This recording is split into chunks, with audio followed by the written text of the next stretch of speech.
நண்பர்கள் அனைவருக்கும் என்னுடைய அன்பான பணிவான வணக்கங்கள். என் பெயர் தான். நான் ஒரு கொடிநோயாளி. எல்லாம் வல்ல இறைவனோட அருளாலையும் தோழமையில இணைந்து செயல்படுவதால் நான் பெற்றுக்கொள்ளக்கூடிய அனுபவம் நம்பிக்கையாலையும் இன்னைக்கு ஒரே ஒரு நாள் நான் குடிக்கல தெளிவாக மன நிறைவாக அமைதியாக வாழ என்னாலான எல்லா முயற்சிகள் எடுத்துக் கொண்டிருக்கின்றேன்.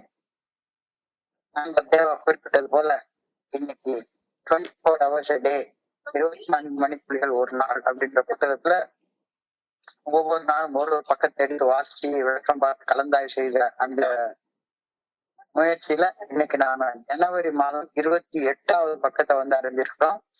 இன்னைக்கு ஜனவரி 28 பக்கத்துல உள்ள கொடுக்கப்பட்டிருக்கிற சிந்தனை வாசிச்சு அதனுடைய விளக்கத்தை கலந்தாய்வு செய்து கூட்டத்தை நிறைவு செய்து கொள்றோம்.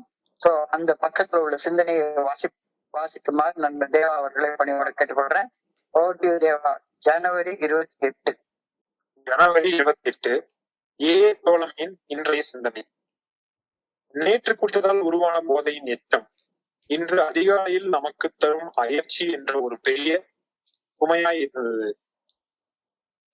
என்ன ஒரு உடலளவிலான தண்டனையை நாம் கடந்து வந்துள்ளோம்.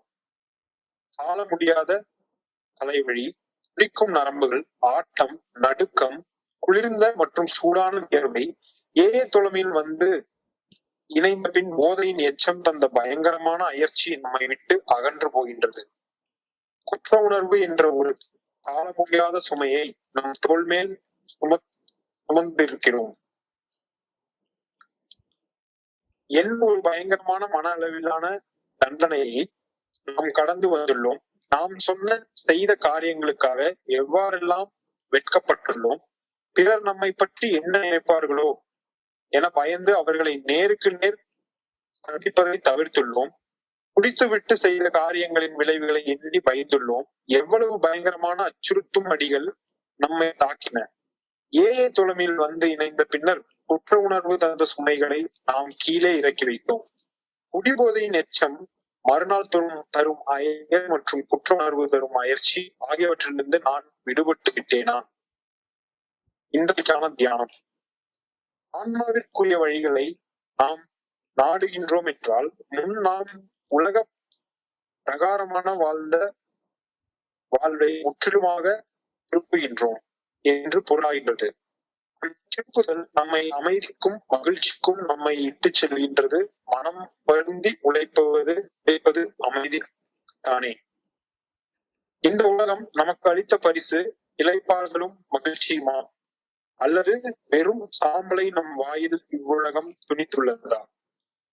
இன்றைக்கான பிரார்த்தனை. அயற்சியும் ஏமாற்றமும் தவறான நோக்கமும் கொள்ளாமல் இருக்க வேண்டும் என நான் அன்புடன் வேண்டுகிறேன். இந்த உலக பிரகாரமான காரியங்களில் நம்பிக்கை வைக்காமல் ஆன்ம காரியங்களில் நம்பிக்கை வைக்க வேண்டும் என்று பணிவோடு வேண்டுகிறேன். Thank you sir. நன்றி நன்றி நன்றி தேவா, நன்றி தேவா. நண்பர்கள் அனைவருக்கும் மீண்டும் ஒரு முறை இந்த அன்பான பணிவான வணக்கங்களை தெரிவிச்சுக்கிறேன். என் பெயர் ஜான். நான் குடி நோயாளி. எல்லாமே இறைவனோட அருளாலையும் பொழுமையில இணைந்து செயல்படுவதால் நான் பெற்றுக்கொள்ளக்கூடிய அனுபவம் நம்பிக்கையாலையும் இன்னைக்கு ஒரே ஒரு நாள் நான் குடிக்கல தெளிவாக மன நிறைவாக அமைதியாக வாழ என்னாலான எல்லா முயற்சிகளையும் செய்து கொண்டிருக்கின்றேன். நேற்றுக்கு சிந்தனையில ஜனவரி 27 நேற்றுக்கு சிந்தனையில நாம பொய் சொல்றதால நம்ம தலைமையில ஏற்றி வச்சுக்கொள்ளக்கூடிய ஒரு நிலை சுமைய ஒரு டெட் லோட பத்தி ஆழமாக சிந்திச்சோம். இன்னைக்கு இன்னொரு வகையான தலையில நாம ஏற்றி வச்சுக்கிற ஒரு லோட பத்தி சிந்தனை கொடுக்கப்பட்டிருக்கிறது. ஹேங் ஓவர் குடிநோயாளிகள் எல்லாருக்கும் பொதுவாக அனுபவிச்ச ஒரு உணர்வு இந்த ஹேங் ஓவர். மது போதையின் எச்சம், மது போதையின் மிச்சம். நேற்றுக்கு குடிச்சோம், இன்னைக்கு காலையிலயே அந்த மது போதையுடைய எச்சம் மிச்சம் நம்முடைய உடம்புல இருக்கு, நம்முடைய மனசுல இருக்கு. அது தேங்கி இருப்பதால் ஏற்படக்கூடிய ஒரு வகையான டெட் வெயிட் நிலைச்சுமையை பற்றிய சிந்தனை இன்னைக்கு வழங்கப்பட்டிருக்கிறது. ஹேங் ஓவர் குடிப்பழக்கத்தின் விரும்பத்தகாத பின் விளைவுகளை ஹேங் ஓவர்னு சொல்றோம். குடிப்பழக்கத்தின் விரும்பத்தகாத பின் விளைவுகளை ஹேங் ஓவர் அப்படின்னு சொல்றோம். எல்லா குடிநோயாளிகளுக்கும் இந்த ஹேங் ஓவர் அனுபவிச்ச ஒரு அனுபவம் நிச்சயமாக இருக்கும், கண்டிப்பாக இருக்கும். நான்லாம் பயங்கரமா அனுபவிச்சிருக்கேன். நல்லா குடிச்சிட்டு படுத்து தூங்கி இருந்தா அடுத்த நாள் காலையில எழும்பின உடனேயே அது ஒரு வகையான தலைவலி வலிக்கும் பாருங்க, தாங்க முடியாத ஒரு தலைவலி. எழும்பணும்னு தோணும், ஆனா எழும்ப முடியாது. உடல் சோர்வு, ஒரு வகையான பலகீனம், வீக்னஸ். என்ன நடக்குதுன்னு தெரிஞ்சுக்கவே தெரியாது. பாதி கண்ணு தெரியும், பாதி கண்ணு தெரியாது. கவனம் செலுத்துவதில் சிரமம். தொண்டை வறண்டு போயிருக்கும், வறண்டு போன தொண்டை. தலை சுற்றல். கொமட்டிக்கிட்டு வாந்தி வரும், ஆனா வாந்தி எடுக்க முடியாது. அப்படியே எத்தனையோ நாளா நல்ல ஞாபகம் இருக்கு. பிரஷ் எடுத்து தொண்டைக்குள்ளார வரைக்கும் விட்டு அப்படியே உள்ள இருந்து கலரா வாந்தி வரும். வாந்தி, வயிற்றுப்போக்கு, டயரியா, டைஜஸ்டிவ் ப்ராப்ளம், செரிமான கோளாறு, செரிமான பிரச்சனைகள். எதையுமே சாப்பிட தோணாது. பசி முந்தின நாள் ஒண்ணு சாப்பிட்டுக்க மாட்டோம், ஆனாலும் பசிக்காது. மண்டை வெட்டிக்கிற மாதிரி ஒரு தலைவலி இவ்வளவு இருக்கும் எல்லாருக்கும். What a load hangover puts on your shoulders. இந்த வார்த்தையில இன்னைக்கு சிந்தனை ஆரம்பிக்குது. What a load hangover puts on your shoulders. What a physical punishment we had been through. நமக்கு நாமே கொண்டு கொண்ட ஒரு மிகப்பெரிய தண்டனை. நம்ம தலையில நாமளே உருவாக்கி வச்சுக்கிட்ட ஒரு நிலை சுமை, ஒரு டெட் வெயிட். குடிக்கிறப்ப உருவாகிற போதையில நம்ம உடம்புக்குள்ள உருவாகிற விளைவுகள் அப்ப நமக்கு தெரியாது, குடிக்கிறப்ப தெரியவே தெரியாது. ஆனால் மிதமிஞ்சிய போதையில நைட்டு போதையில படுத்து தூங்கிட்டு மறுநாள் காலையில எழும்புனா அனுபவிக்கக்கூடிய அந்த உடல் உபாதைகள் கொஞ்சம் நஞ்சு கிடையாது, வேற வழியே கிடையாது. கம்பல்சிவா காலையில ஒரு பெக்கு குடிச்சாதான் அந்த ஹேங் ஓவர் போதையில இருந்து நம்ம விடுபட முடியும் அப்படின்னு நமக்கு கட்டாயமா தோணும். கம்பல்சிவா காலையில குடிச்சே தீரணும், என்ன பண்ணியாச்சும் குடிச்சிடணும். இல்லாட்டி கூட அந்த கை நடுக்கம், உடல் நடுக்கம், தலைவலி, பிராந்தி இதெல்லாம் நிக்கவே நிக்காது. ஆனா காலையில எந்திரிச்சு மண்ணை கிட்ட கெஞ்செல்லாம் ஞாபகத்துல இருக்கேன், முடியல, ஒரே ஒரு கட்டி மட்டும் காசு கொடு. காலங்காத்தால ஒரு பேருக்கு குடிக்காம இந்த ஹேங் ஓவர் போதையில இருந்து அந்த குடிச்சதோட பின் விளைவுல இருந்து வெளியே வர முடியவே முடியாது அப்படின்றது தோணிக்கிட்டே இருந்தது. குடிநோயாளிகளாகிய எவருமே இந்த ஹேங் ஓவர் உருவாக்கி வச்சிருக்கிற அந்த தேவையில்லாத அந்த வெயிட்ட, நிலை சுமைய அனுபவிக்காம இருந்திருக்கவே மாட்டாங்க. இந்த ஹேங் ஓவர் வராம இருக்கணும்னா ஒரு குடிநோயாளி என்ன செய்யணும்? குடிக்கிறது நிறுத்துறது மட்டும்தான் தீர்வு, வேற தீர்வே கிடையாது இருக்கு. ஹேங் ஓவர் வரக்கூடாதுன்னா நேற்று குடிக்காம இருந்திருந்தா மட்டும்தான் ஹேங் ஓவர் வராது. இல்லாட்டி கூட நான் நல்ல மருத்துவத்தில் கேட்டா ரொம்ப லைட்டா ஒரு 45 ml அவ்வளவு மட்டும் குடிச்சிருந்தாங்கன்னா ஹேங் ஓவர் இருக்காது. இல்லைன்னா சாதாரணமா ஒரு 90 ml வாட்டர் அடிக்கவங்க கூட காலையில நிச்சயமா அந்த ஹேங் ஓவர் இருக்கும்னு மருத்துவமே சொல்லுது. அப்போ குடிபோதையின் பின் விளைவுகள் இருக்கக்கூடாதுன்னு நான் நினைச்சா குடிக்காம இருக்கணும். குடிபோதையின் தேவையற்ற பின்விளைவுகள் போக திருப்ப போய் குடிச்சா மறுபடியும் பின்விளைவுகள் தொடர்ந்து கொண்டேதான் இருக்கணும் ஒழிஞ்சு போகாது. அப்போ குடிபோதையின் பின்விளைவுகள் போறதுக்கு திரும்ப போய் குடிக்கிறது மாதிரி பைத்தியகாரத்தனம் எதுவுமே கிடையாது. அதாவது பில்டபிள் ஒரு இடத்துல எழுதுவாரு, தலை வலிக்குது, தலைவலி போகணும் அப்படின்னு எவனாச்சும் ஒருத்தர் சுத்தியில் எடுத்து தலையில அடிச்சுக்கிட்டான்னு வைங்களேன், அவனை என்னன்னு சொல்லுவான்? பயங்கரமா தலைவலிக்குது, ஆனா அந்த தலைவலி போகணும் அப்படின்ட்டு சுத்தியில் எடுத்து தலையில அடிச்சுக்கிட்டான்னு அவனை பைத்தியக்காரன் தான் சொல்லுவான். அப்படிப்பட்ட பைத்தியக்காரத்தனம் தான் ஹேங் ஓவர் போகணும் அப்படின்னு இன்னொரு போடுறது. வழியில இருந்து விடுபட ஒரே வழி, வழியை அனுபவிச்சுட்டு வழியை உருவாக்கின செயல் செய்யறதுல இருந்து விலகி இருக்கிறது மட்டும்தான். வேற வழியே கிடையாது.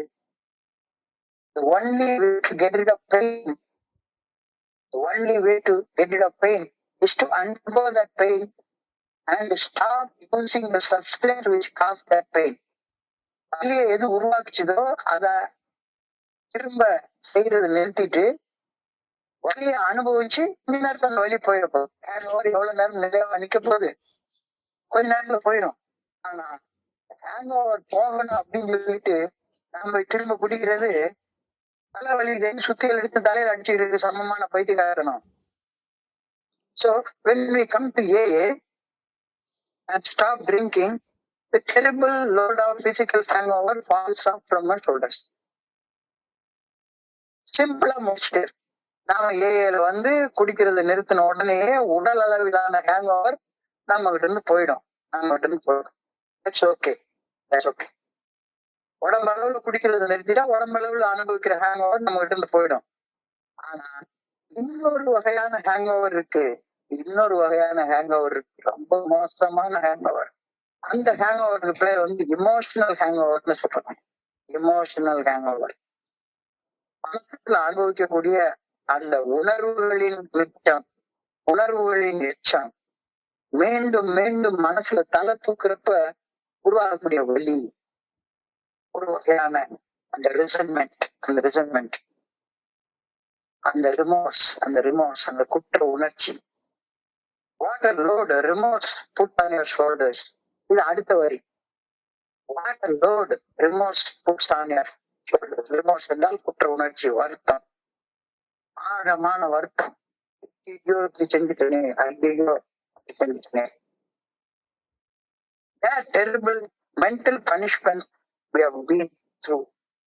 எப்படி உடம்பளவுல குடிச்சு ஒரு பனிஷ்மெண்ட் நம்ம உருவாக்கி கொண்டோமோ அது மாதிரி இந்த குற்ற உணர்ச்சி அனுபவிச்சு அவ்வளவு ஒரு பனிஷ்மெண்ட் நமக்கு நாமே கொடுத்துட்டு இருந்தோம் கொஞ்ச காலத்துல. சோ இத வந்து சைக்காலஜில பார்த்தோம்னா அந்த இமோஷனல் டிஸ்ரெகுலேஷன் அப்படின்னு சொல்றாங்க. Emotional dysregulation and repetitive negative thinking. இது emotional hangover of alcohol abuse, emotional dysfunction, அதனால ஏற்படக்கூடிய ஆன்சைட்டி, டிப்ரெஷன், இது பற்றிய சிந்தனை இன்னைக்கு நமக்கு வழங்கப்பட்டுள்ளது. Emotional dysfunction is the inability to manage emotions in a healthy way. நமக்கு உள்ளார உருவாகக்கூடிய அந்த உணர்வுகளை சரியான வகையில கையாளக்கூடிய திறமையே நமக்கு இல்லை. எங்கிருந்து நமக்கு பயம் வருது, எங்கிருந்து நமக்கு கோபம் வருது, எங்கிருந்து நமக்கு இந்த பொறாமை உருவாகுது, இதெல்லாம் ஏதோ போற போக்குல எதையாச்சும் ஒண்ணு வெளியே உள்ள எவனோ நம்மளுக்குள்ளார கோபத்தை உண்டு பண்ணிட்டு போயிடறான், பயத்தை உண்டு பண்ணிட்டு போயிடறான். ஏதோ ஒரு சூழ்நிலையில அது கோபம் வந்துருது, பயம் வந்துருது, பொறாமை வந்துருது, காமம் தூண்ட பிடிக்கிறது. நம்மளால அந்த எமோஷன்ஸ மேனேஜ் பண்ற திறமையே இல்லை. Absolute inability to manage emotions in a healthy way and appropriate way. இதனால என்ன ஆகுது? We are overly intense, prolonged and inappropriate emotional response to situations. எந்த சூழ்நிலையில எப்படி நாம ரியாக்ட் பண்ணணும் அப்படின்னு நமக்கு தெரியவே தெரியாது. எந்த மாதிரி இருக்கும், அப்படியே உங்க எமோஷனல் டைனமைட் மாதிரி வெடிச்சு செதறது. எளிமையான வார்த்தைகள்ல சொல்லணும்னா எனக்குள்ளார உருவாகும் உணர்வுகள், உதாரணமா என்னென்ன உணர்வுகள்? பயம், கோபம், பொறாமை, சந்தேகம், காமம், பேராசை, ஆணவம், கழிவிறக்கம், சோம்பேறித்தனம், எரிச்சல், வெறுப்பு, மனக்கசப்பு, இது போன்ற உணர்வுகளை சரியாக கையாளக்கூடிய சக்தி இழப்பு. எமோஷனை ஹேண்டில் பண்ணவே எனக்கு தெரியல. கடவுள் எனக்குள்ளார உள்ளுணர்வுகள் எதற்காக எனக்குள்ளார படைச்சாரு, எதற்காக உணர்வுகள் உருவாகுகின்றன அப்படின்றத ஆரோக்கியமான வகையில புரிஞ்சு கொள்ள எனக்கு தெரியவே தெரியல. அது தெரிஞ்சுக்க முடியாததால அந்த உணர்வுகள்ல அதி தீவிரமாக மூழ்கி இருந்து விட்டு தேவைக்கும் அதிகமாக அந்த உணர்வுகளை பற்றியே சிந்திச்சுக்கிட்டே இருந்து தேவைப்படாத நேரங்கள்ல கூட உணர்வுகளை வெளிப்படுத்தி கொண்டு இருப்பது தேவைப்பட்டா பயப்படணும், தேவைப்படலன்னா பயப்பட தேவையில்ல. ஆனா தேவைப்படாத நேரத்துல உட்கார்ந்து பயந்துட்டே இருக்கிறது. யாராச்சும் தப்பு செஞ்சா கோவப்படணும், ஆனா சும்மாவே கோவப்பட்டுட்டே இருக்கிறது.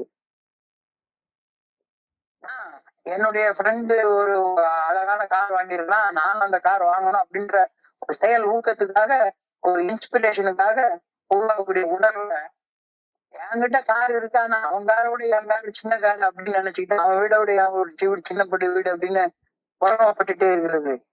சோ ஆண்டவன் உணர்வுகளை எதற்காக எனக்குள்ள நினைச்சு படைச்சிருக்கிறார் அப்படின்ற புரிதலே இல்லாம, சம்பந்தம் இல்லாம உணர்ச்சிகளை பத்தி மட்டுமே சிந்திச்சுட்டே இருக்கிறது. எமோஷனல் டிஸ்பங்க்ஷன் அப்படின்னு சொல்றாங்க அதை. அந்த emotional dysfunction leads to repetitive negative thoughts அப்படின்னு சொல்லுவாங்க. ஆர்என்டி இது உளவியல்ல சொல்லக்கூடிய ஒரு வார்த்தை. Repetitive negative thoughts. எப்போ பார்த்தாலும் சரிதான், எனக்கு ஏதாவது தப்பு நடந்துருமா, அது நடந்துருமா, இது நடந்துருமா அப்படின்னு எப்பவுமே நெகட்டிவா பெசிமிஸ்டிக்கா திங்க் பண்ணிட்டே இருக்கிறது. இது எமோஷனல் ஹேங் ஓவருடைய இந்த ரெண்டுமே, emotional dysfunction and repetitive negative thoughts, அதுதான் எமோஷனல் ஹேங் ஓவர் அப்படின்னு சொல்லி சொல்றாங்க. குடிக்கல, ஆனாலும் இப்ப அந்த எமோஷனல் ஹேங் ஓவர் என்ன மறுபடியும் அந்த குடிச்சா அந்த டீடாக்ஸ் பண்ணிட்டோம்னா 2 நாள் 3 நாள்ல பிளட்ல இருக்கிற ஆல்கஹால் வந்து போயிடும். ஆனா அந்த மூளைக்குள்ளார இருக்கக்கூடிய அந்த எமோஷன்ஸ் ஹேங் ஓவர் இது போறதுதான் இந்த 90 நாள்னு சொல்றாங்க. 90 days 90 meetings சொல்றது இந்த எமோஷனல் ஹேங் ஓவர். எனக்குள்ளார இருக்கக்கூடிய அந்த எமோஷனல் ஹேங் ஓவர், அந்த குற்ற உணர்ச்சி, அந்த ரிமோர்ஸ் அதை உருவாக்கக்கூடிய அந்த ஹேங் ஓவர் போறது கூட நாள் ஆகும். அப்போ ரிமோர்ஸ் குற்ற உணர்ச்சி, நாம் குற்றம் செய்து விட்டோம் என்ற ஆழமான வருத்தம். ஐயோ செய்யக்கூடாது செஞ்சிட்டோமே, ஆழமான வருத்தம், கடுமையான கழிவிறக்கம், இப்படி பண்ணிட்டோமே, இப்படி செஞ்சிட்டோமே, இப்படி பேசிட்டோமே, இந்த வார்த்தை போய் சொல்லிட்டோமே அப்படின்னு ஆழ்ந்து வருத்தப்பட்டுக்கிட்டே இருக்கிறது. ஒரு தவறை செய்துவிட்ட குற்ற உணர்ச்சி அப்படியே அமிழ்ந்து போய் தன்னை மறந்து அதே குற்ற உணர்ச்சிக்குள்ளாரே உட்கார்ந்து இது வேற என்ன செய்ய முடியும்? எப்படி பிசிக்கல் ஹேங் ஓவர் உருவாகக்கூடிய தலைவலி, சோர்வு, கவனம் செலுத்த முடியாமை, வறண்டு போன தொண்டை, தலை சுத்துறது, கொமட்டல், வாந்தி, வயிற்றுப்போக்கு, பசி இல்லாதது, சதையில தசை வலி, இது எல்லாமே ஒரு பெக்கு போட்டா போகும் அப்படின்ட்டு ஒரு பெக்கு போட போறோமோ, அதே மாதிரி ஒரு தவறை செய்து விட்டோம் அப்படின்ற குற்ற உணர்ச்சியில அந்த எமோஷனல் ஹேங் ஓவர் அந்த 90 நாள் வரைக்கும், அதனாலதான் கேர்ஃபுல்லா வச்சுட்டு சொல்றாங்க. 90 நாள் மீட்டிங் விடாத பிடிச்சுக்கோன்னு சொல்றது.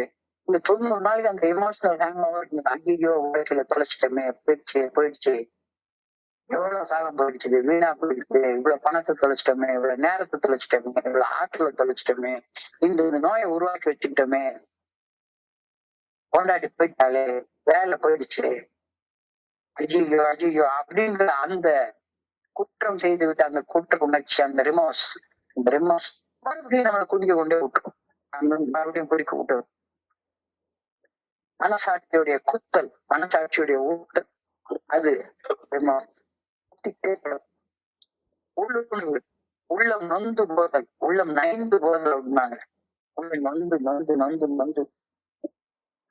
அந்த காலத்துல ஒரு எம்ஆர் ராதா ரத்த கண்ணில ஒரு பாட்டு பாடுவார்.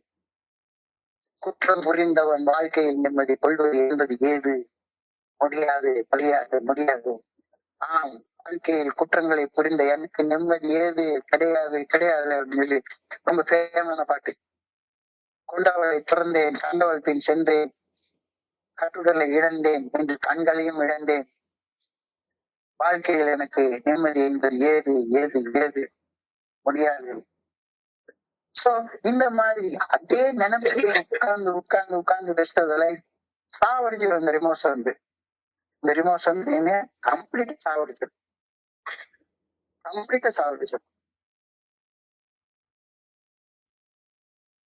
நீ சாவடிச்சு செஞ்ச தவறையே நினைச்சு நினைச்சு நினைச்சு நினைச்சு ஆழமாக வருத்தப்படுதல்.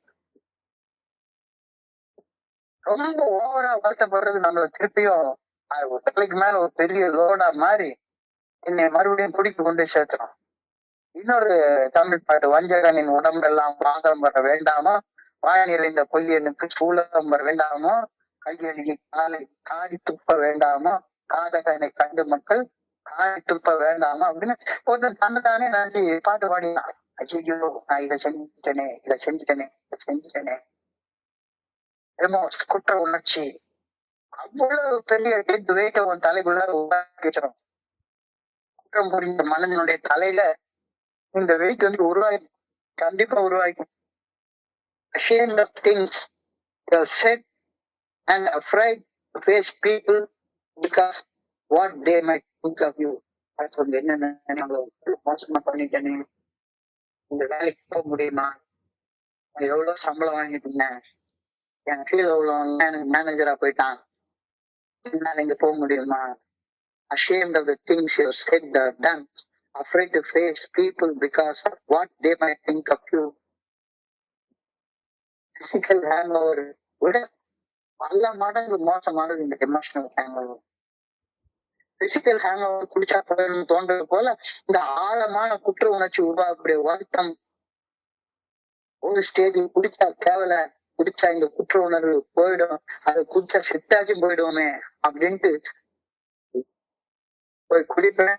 குடிச்சா குற்ற உணர்வு குறையவா போது, குற்ற உணர்வு மேலும் ஆழப்படும், மேலும் ஆழப்படும். This is a vicious cycle. மாதிரி மாட்டிக்கிட்டா வெளியே வரவே முடியாது. இந்த குற்ற உணர்வுல மாட்டிக்கிட்டா வெளியே வரவே முடியாது. ஒரு புத மணல் மாட்டிக்கிட்ட ஒருத்தன் என்ன பண்ணனாலும் தப்பிக்க முடியாது. வெளியே இருந்து அவனுக்கு ஒரு உதவிக்கரம் கிடைக்காத வரைக்கும் புத மணல்ல மாட்டிக்கிட்டவனால தப்பிக்கவே முடியாது. குயிக் சாண்ட்ல மாட்டிக்கிட்டவன் தப்பிக்கவே முடியாது. அவனுக்கு எக்ஸ்டர்னலா ஒரு ஹெல்பிங் ஹேண்ட் கிடைச்சால் ஒழிய அவனுக்கு அந்த புத உணர்வுல இருந்து மாறவே முடியாது. இந்த ரிமோர்ஸ்ல இருந்து அப்படித்தான், இதுல இருந்து மீள வர்றதுக்கு ஒரு உதவி தேவை. பதட்டம், பதட்டம் எப்ப பார்த்தாலும் இந்த குற்ற உணர்வுல ஒரு பதட்டம். அந்த குற்ற உணர்ச்சி இருக்கிறவங்க முகத்தை பார்த்தாலே தெரியும், மனசு எப்பவுமே சோர்ந்து இருக்கும். எந்த வேலையும் பார்க்க முடியாது, எந்த வேலையும் பார்க்க முடியாது, சோர்வு. எவ்வளவு இருந்தாலும் பத்தல பத்தல பத்தல பத்தல அப்படின்னு ஒரு இன்சபிஷியன்சி, போதாமை உணர்வு அப்படின்னு சொல்லுவாங்க. நல்லா பார்த்தோம்னா சுய தண்டனை கொடுத்துக்கிறது. அந்த கேட்டோம்ல, கொண்டவர்கிட்ட இருந்து என் கண்டவர் பின் சென்றேன், எனக்கு நிம்மதி கிடையாது அப்படின்னு அவனுக்கே தண்டனை கொடுத்துக்கிறது. காதகனை கண்டு மக்கள் காரி துப்ப வேண்டாமா அப்படின்னு என்ன நானே நிறைய நண்பர்கள் பகிர்றதை கேட்டிருக்கிறேன். கண்ணாடி முன்னால போய் நின்று காரி துப்பிக்கிறது, தான் மூஞ்ச பார்த்தேன், சே போடா அப்படின்னு சுய தண்டனை கொடுத்துக்கிறது. அந்த சுய தண்டனையின் விளைவுதான் ஏகப்பட்ட சூசைடல் தாட்ஸ், சூசைடல் அட்டம்ப்ட்ஸ். ஏன்னா நிறைய நேரங்கள்ல வரும், நிறைய நேரங்கள்ல எப்படா தற்கொலை பண்ணிக்கிறதுன்னு இப்ப தண்ணியை போட்டு யோசிப்பேன். அவமானம், அவமானம், உறவு சிக்கல்கள். இப்படிப்பட்ட மனுஷனோட எந்த பொண்டாட்டியாலே வாழ முடியுமா, அம்மா அப்பா இருக்க முடியுமா? உறவு சிக்கல்கள், சமூக விலகல். ஒரு பக்கத்துல இருக்க மாட்டான். போதை வந்த போது புத்தி இல்லையே, புத்தி வந்த போது நண்பன் இல்லையே, ஒரு தனிமை ஒன்று, ஒரு லோன்லினஸ், ஒரு லோன்லினஸ். கொஞ்ச நேரம் ஏதாச்சும் ஒண்ணு தப்பு செஞ்சு கொஞ்ச நேரத்துக்கு தற்காலிகமா திருப்தி அடைஞ்சிடலாம் அப்படின்ற ஒழிஞ்சு பெர்மனண்டான சொல்யூஷனை தேடவே மாட்டாங்க. ரெபடிட்டிவ் நெகட்டிவ் தாட்ஸ், RNT, நெருக்கமான எதிர்மறை சுழற்சி அப்படின்னு சொல்லி சொல்றாங்க. நெருக்கமா எப்ப பார்த்தாலும் மண்டைக்குள்ளார நெகட்டிவாவே ஓடிக்கிட்டே இருக்கும். எமோஷனல் ஹேங்ஓவர்னால தான் செய்த குற்றத்தை உணர்ந்து இறை சாட்சியாக ஒரு மனுஷன் முன்னால தன்னுடைய தவறுகளின் உண்மையான தன்மைய தோழமையில ஒருத்தன் தனக்குத்தானே இறைவனிடமும் ஒப்புக்கொள்கின்றான். அந்த 5வது ஸ்டெப்ல கடவுளுக்கு சாட்சியாக ஒரு மனுஷன் முன்னால தான் செய்த அந்த குற்றத்தை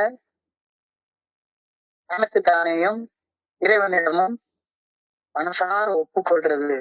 இது குற்ற உணர்ச்சியிலிருந்து விடுபடுவதற்கு நிரூபிக்கப்பட்ட ஒரு வழி. Proven step.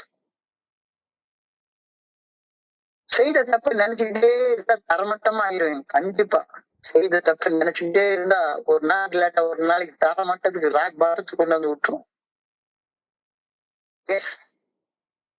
உணர்ந்துட்டேன், இனிமே அந்த தப்பை செய்ய மாட்டேன். அந்த தப்ப சரி பண்றதுக்கான பரிகார நற்செயல் நான் செய்வேன். பரிகாரம் செய்யறதுன்றது தப்ப திருப்பி செய்யறதுக்காக இல்ல. தப்ப செய்யறது நிறுத்திட்டு செஞ்சாதான் அது பேர் பரிகாரம்.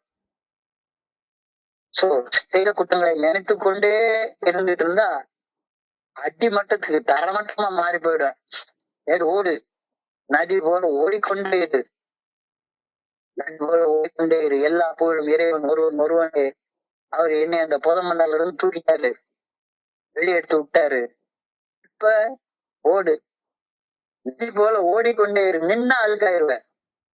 அதாவது தண்ணியோடைய குவாலிட்டி என்னன்னா, அது தண்ணி பை இட்செல்ஃப் அது என்னைக்குமே பியூர். நான் ஒரு சிவில் இன்ஜினியர்னால வாட்டர் ட்ரீட்மெண்ட்டை பத்தி நான் பார்த்திருக்கேன். வாட்டர் ட்ரீட்மெண்ட்ல வந்து ஒண்ணுமே செய்ய வேண்டாம். Water treatment allow it to flow, it will become pure. ஓடுகிற தண்ணியில பாசி இல்லையே, உணர்ச்சியை கொட்டி விட்டா நோயும் இல்லையேன்னு ஒரு பாட்டு போடுவாங்க. ஓடுற தண்ணி பாசி பிடிக்கவே பிடிக்காது. ஓடுற தண்ணி புனிதமானது. அதனால ஓடுற தண்ணிய கடவுளுடைய பேரை வச்சு கூப்பிடுறோம். காவிரி, கங்கை, சரஸ்வதி, யமுனை அப்படின்னு கடவுளுடைய பேர்களை வச்சு கூப்பிடுறோம். சோ எழுந்து ஓடிக்கிட்டே இரு. குற்ற உணர்ச்சியில படுத்து தூங்கிட்டே உட்கார்ந்துருக்காத. குற்ற உணர்வை ஒரு தீராத நோயாக உள்ளத்துல பாதிக்கவோ விதைக்கவோ செய்யாத. அது ஒரு கேன்சர் மாதிரி, ஒரு புற்றுநோய் மாதிரி ஆயிப்போம். விதைத்து விட்டால் மருந்து கிடையாது. ஆழமா உள்ள விதைச்சிட்டா போதும். அதுக்கப்புறமா அது உடம்பு முழுக்க புற்றுநோய் மாதிரி பரவி போயிருக்கும். குற்ற உணர்வு ஒரு தீராத நோயாக உள்ளத்துல பாதிக்கவோ விதைக்கவோ செய்யவே செய்யாத. அது செஞ்சுட்டேன்னா அது புற்றுநோய்க்கு சமானமாகி உன்னைய சாவடிச்சிடும்.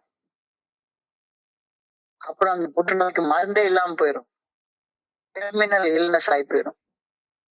குற்றம் செய்த பின் உருவாகும் குற்ற உணர்வை குற்றம் செய்வதற்கு முன்னவே குற்றம் செய்வதிலிருந்து உன்னை பாதுகாக்கும் உணர்வாக திருத்தி அமைத்துக்கொள் அப்படின்ற ஒரு கருத்து இன்னைக்கு சொல்றாங்க. குற்றம் செஞ்சதுக்கு அப்புறம் உருவாகக்கூடியது உன்னை கொன்னு அழிக்கக்கூடிய ஒரு குற்ற உணர்ச்சி. ஆனா ஐயோ குற்றம் செய்ய போறோமே அப்படின்னு think before you drink, the time to call your sponsor is before, not after அப்படின்றது குற்றம் செய்வதற்கு முன்னாலேயே குற்றம் செய்வதிலிருந்து உன்னை பாதுகாக்கக்கூடிய ஒரு உணர்ச்சியாக நீ மாத்திக்கிட்டேன்னா உன்னை நீ காப்பாத்திக்கலாம் அப்படின்ற கருத்தை இன்னைக்கு சொல்றாங்க. கடவுளுக்கு பயப்படுதலே ஞானத்தின் ஆரம்பம். Fear of God is the beginning of wisdom அப்படின்ற ஒரு கருத்து வேதத்தில் சொல்லப்பட்டிருக்கிறது. Fear of God is the beginning of wisdom அப்படின்னு. கடவுள் அன்பானவர், கடவுளுக்கு பயப்பட தேவையே கிடையாது. கடவுளுக்கு பயப்பட வேண்டிய தேவையே கிடையாது. ஆனால் குற்றம் செய்தால் கடவுளை விட்டு நான் வெகு தூரம் ஓடி போயிடுறேன். அப்ப குற்றம் செய்வதற்கு அடிப்படை காரணமாக இருக்கிறது ஈகோ, எட்ஜிங் காட் அவுட். குற்றம் செய்யறப்ப நான் இறைவனை விட்டு வெகு தூரம் விலகி போயிடுறேன். சோ இறைவனை விட்டு வெகு தூரம் விலகி போறதுக்கு நான் பயப்படணும். இந்த பயம்தான் ஞானத்தின் ஆரம்பம் அப்படின்னு வேதத்துல சொல்லியிருக்காங்க. இறையர் பேராற்றலின் ஆற்றலும் நல்ல ஒழுங்கான வழிகாட்டுதலும் நான் குற்றம் செய்தால் எனக்கு கிடைக்காம போக வாய்ப்பு. சோ எனவே குற்றம் செய்வதற்கு பயப்படுதலே ஞானத்தின் ஆரம்பம். குற்றம் செய்த பின் உருவாகுவது குற்ற உணர்வு, ரிமோர்ஸ், கில்ட், நெகட்டிவ் ஃபீலிங். இதையே குற்றம் செய்வதை தவிர்ப்பதற்கான பாசிட்டிவ் ஃபீலிங்ஸா உருவாக்கி கொண்டேன்னா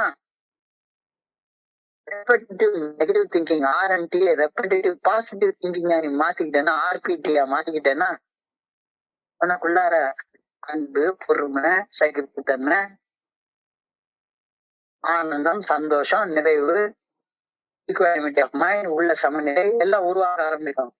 சோ இந்த ஃபெலோஷிப்ல நாம வந்து நெகட்டிவ் திங்கிங்க ரெப்படிட்டிவ் பாசிட்டிவ் திங்கிங்காக மாற்றிக்கொள்ற ஒரு சூட்சும கலையை தான் இந்த இடத்துல நம்ம கத்துக்க வந்திருக்கிறோம்.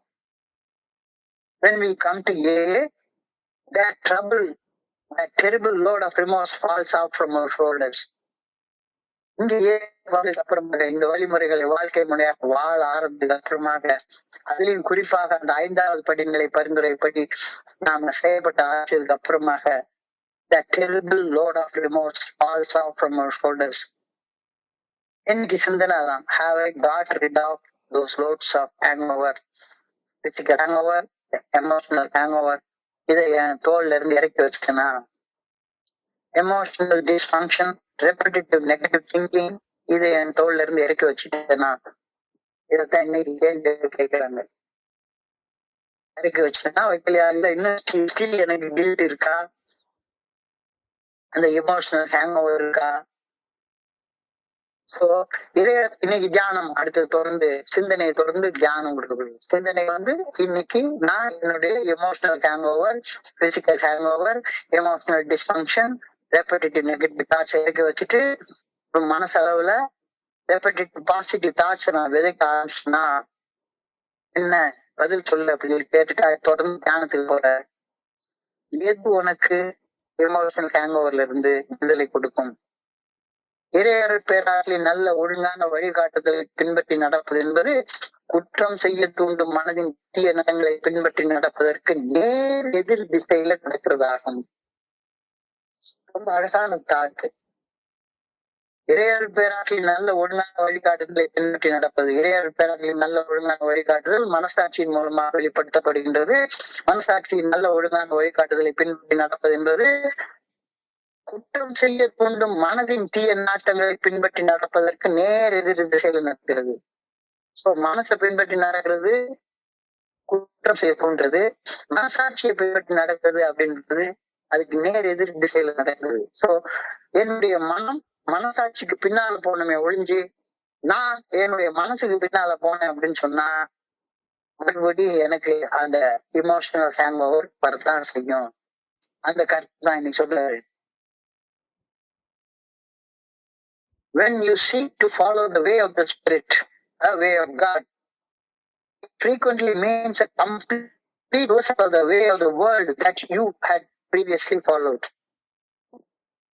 இறைவனுடைய நல்ல ஒழுங்கான வழிகாட்டுதலை பின்பற்றி நடப்பது நாம இதுக்கு முன்னால ஃபாலோ பண்ணி நடந்துட்டு இருந்த அந்த திசைக்கு நேர் எதிரான திசை.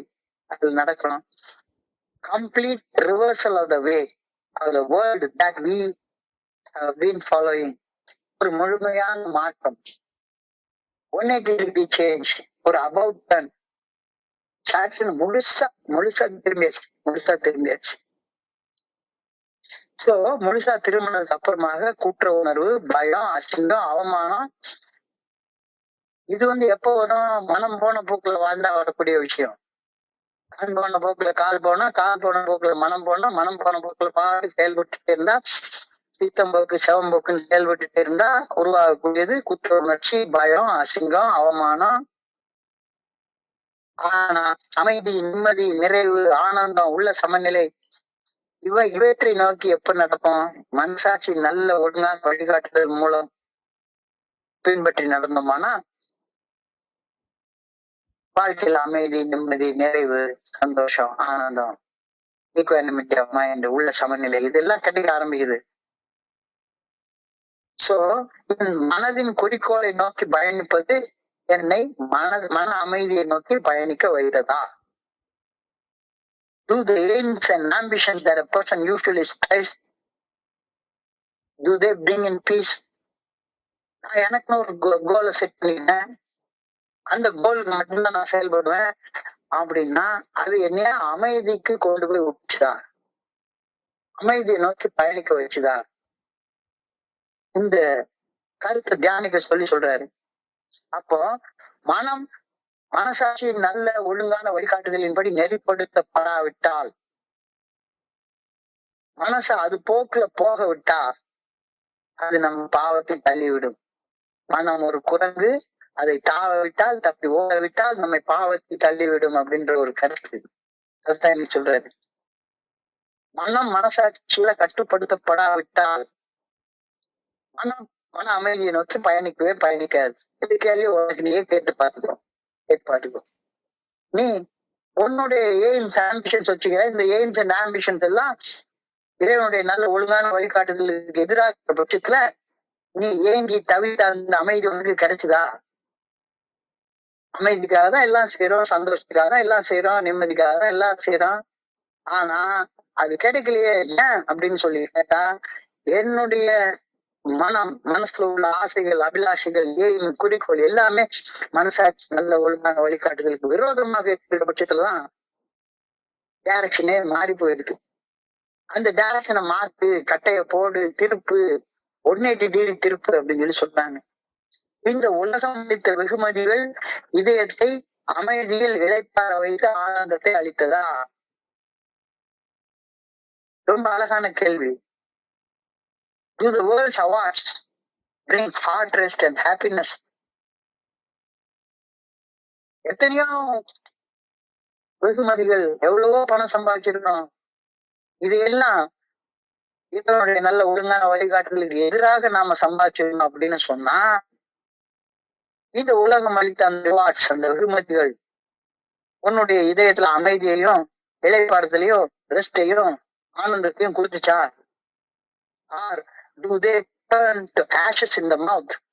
Or do they turn to ashes in the mouth? Ashes in the mouth அப்படின்னா மிகவும் விரும்பி எதிர்நோக்கியது, மிக மோசமான விரக்தி ஆகிகளை தான் turn to ashes in the mouth அப்படின்னு சொல்லி சொல்றாங்க. மிகவும் எதிர்பார்த்து மிக மோசமாக விரக்தி அடைந்து நிற்கக்கூடிய நிலைய ashes in the mouth அப்படின்னு சொல்றாங்க. கவனத்தை குறிச்சு யோசி, தியானம் பண்ணு, தியானம் பண்ணு. நீ இன்னும் எப்படி இருக்க, எப்படி நின்றுட்டு இருக்க? மனம் போன போக்கலையா அல்லது மனசாட்சி போன போக்கலையா? சோ இதை தொடர்ந்து ஒரு பிரேயர் கொடுத்திருக்கிறாங்க, அழகான prayer. I pray that I will not be very disillusioned or disappointed. சோர்ந்து போய், ஏமாந்து போய், செல்லு திசை அறியாம அப்படியே பேன்னு முழிச்சுக்கிட்டு நிக்காம, ஆண்டவா எனக்கு ஒரு வழியை காட்டு, நான் இப்படி நிக்க கூடாது. I may not be very disillusioned or disappointed. I pray that I may not put my trust in the ways of the world, but in the ways of the spirit. மனசு போற போக்குல எல்லாம் போகாம, மனசு போற போக்குல எல்லாம் எனக்கு போனா குடிச்சு பிசிக்கல் ஹேங் வரும், குற்றம் செய்து எமோஷனல் ஹேங் வரும். அது மட்டும்தான் மிஞ்சும். சோ என்னுடைய மனம் போன போக்குல போகாம, என்னுடைய மனசாட்சி என்னை எங்க கொண்டு போகுதா அந்த மனசாட்சி நல்ல ஒழுங்கான வழிகாட்டுதலுக்கு அணிஞ்சு செயல்பட்டு சுதந்திர உணர்வோடு வாழக்கூடிய ஒரு வாழ்க்கை எனக்கு கொடு அப்படின்ற பிரார்த்தனை இன்னைக்கு வைக்கிறாங்க. சோ மறுபடியும் ஒரு டெட் வெயிட் பத்தி நீ சொல்லிட்டு, நேற்றைக்கு சொன்னது பொய் சொன்னதால ஏற்பட்ட டெட் வெயிட், இன்னைக்கு ஹேங் ஓவர் அப்படின்ற ஹேங் ஓவர்னால ஏற்படக்கூடிய டெட் வெயிட் பத்தி பேசுறாங்க. ஹேங் ஓவர் ரெண்டு பிரிச்சு சொல்றாங்க, physical hangover and emotional hangover. Physical hang ஓவர்ன்றது நேற்று குடிச்ச குடி இன்னைக்கு காலையில குடிக்கல, ஆனா தலைவலி, சோர்வு, பலகீனம், கவனம் செலுத்த முடியாத நிலைமை, வறண்டு போன தொண்டை, தலை சுற்றுறது, குமட்டிட்டு வாந்தி வர்றது, வயிற்றுப்போக்கு, செரிமான பிரச்சனை, டைஜஸ்ட் பிரச்சனை, பசி இல்லாத தன்மை, உடல் வலி, சோர்வு, இதுல இருந்து வெளியே வரணும்னா ஒரே வழி குடிக்காம இருக்கணும், அவ்வளவுதான். இப்ப அடுத்தது இன்னொரு வகையான hangover, emotional hangover. Remorse குற்ற உணர்ச்சி உருவாக்கக்கூடிய ஒரு ஹேங் ஓவர். குற்ற உணர்ச்சி results in emotional dysfunction and particular negative thoughts. Emotional dysfunction, ஒழுங்கா வேலை செய்ய மாட்டேங்குது, inability to manage emotions in a healthy way, in an appropriate way, leading to intense, prolonged, inappropriate emotional responses to situations. எப்ப எடுத்தாலும் சரிதான், inappropriate response to situations. எப்ப கோவப்படுவேன், எப்ப பயப்படுவேன், எப்ப இது பண்ணுவேன், எப்ப எனக்கு காம வாசம் வரணும், ஒண்ணுமே தெரியாது. Emotional dysfunction. Emotional dysfunction leads to repetitive negative thoughts. The repetitive negative thoughts குற்றம் செய்து விட்ட ஆழமான வருத்தம். ஐயோ இப்படி செஞ்சுட்டேனே, இப்படி பேசிட்டேனே. சோ உள்ள நொந்து போயிருக்கு, எப்ப பார்த்தாலும் உள்ள நொந்து போயிருக்கு. சோ இதுல இருந்து வெளியே வர்றதுக்கு என்ன வழி? பிசிக்கல் ஹேங் ஓவர்ல இருந்து வெளியே வர்றதுக்கு குடிக்காம இருக்கணும். எமோஷனல் ஹேங் ஓவர்ல இருந்து வெளியே வர்றதுக்கு தோழமை இந்த பரிந்துரைக்கு 12 படிகள் நீங்க மீட்படையும் செயல் திட்டத்துல இருந்து நீ வாழ்க்கையாக செயல்படணும். எமோஷனல் ஹேங் ஓவர் உன்னை எப்பவுமே இன்சபிஷியன்ட் நினைக்க வச்சுட்டு இருக்கோம். எப்பவுமே தற்கொலைக்கு தூண்டிக்கிட்டே உட்கார்ந்துருக்கோம். எப்பவுமே உறவு சிக்கல் இருந்து கொண்டே இருக்கும். தனிமை உணர்வு, ரெப்படிட்டிவ் நெகட்டிவ் தாட்ஸ் வந்துட்டே இருக்கும். சோ ஸ்டெப்ப பண்ணிட்டே இரு. உன்னை நீ புனிதமான நீர், உடைய தோல் புனிதமானது. ஏங்கி நின்னுட்டா அழுக்கு குட்டையா மாறி போயிடும். ஓடிட்டா அது புனிதமான ஆறாக மாறி போயிடும்.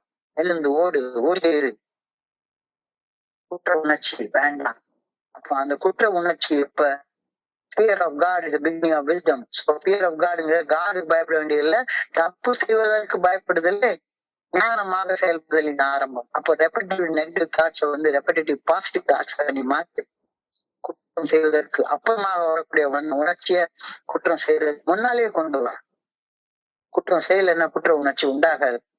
அப்போ fear of God is the beginning of wisdom அப்படின்ற கருத்தை புரிஞ்சுக்கோ. இப்போ பரிந்துரைக்கக்கூடிய 12 படிகள் நீங்க மேற்படும் செயல்திட்ட வாழ்க்கையா வாழ்றப்ப repetitive negative thoughts turn out repetitive positive thoughts.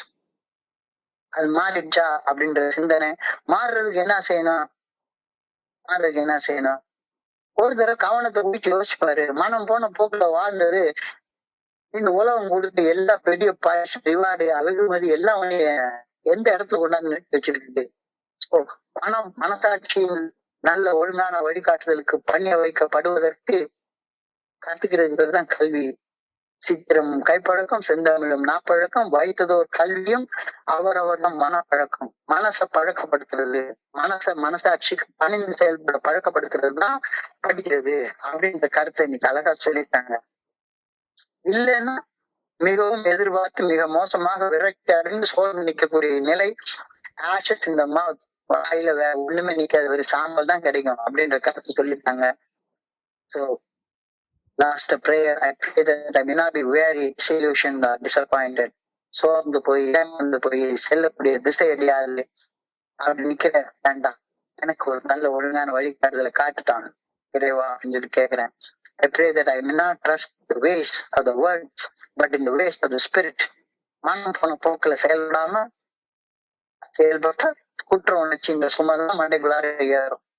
மனசாட்சி நல்ல ஒழுங்கான வழிகாட்டுதலுக்கு பணிந்து செயல்பட்டப்ப நல்ல லோடு கீழே இறங்கி சுதந்திர உணர்ச்சியோட நான் சேர வேண்டிய இலக்குக்கு அழகா போய் சேருவேன் அப்படின்ற ரொம்ப பர்ஃபெக்டா நீட்டா சொல்லியிருக்காங்க. சோ இன்றைய பகுதியை படிக்கிறப்ப என் மனதை கணச்சென்ற சிந்தனைகளை உங்களோட பகிர்ந்து கொள்ள நல்ல வாய்ப்பு கொடுத்தது குழுவிற்கு என்னுடைய மிக பணிவான நன்றிகளை தெரிவித்துக் கொள்றேன். இது வரைக்கும் பொறுமையாக கேட்ட ஒவ்வொரு நண்பருக்கும் என்னுடைய பணிவான நன்றிகள். இந்த இரவு பொழுது நண்பர்களுக்கு இனிமையான இரவாக அமைய நான் பணியுடன் வேண்டி சொல்கின்றேன். நன்றி நன்றி நன்றி நன்றி நன்றி நன்றி நன்றி. வாழ்க வளமுடன். Thank you very much. Thank you very much. Thank you very much. Okay.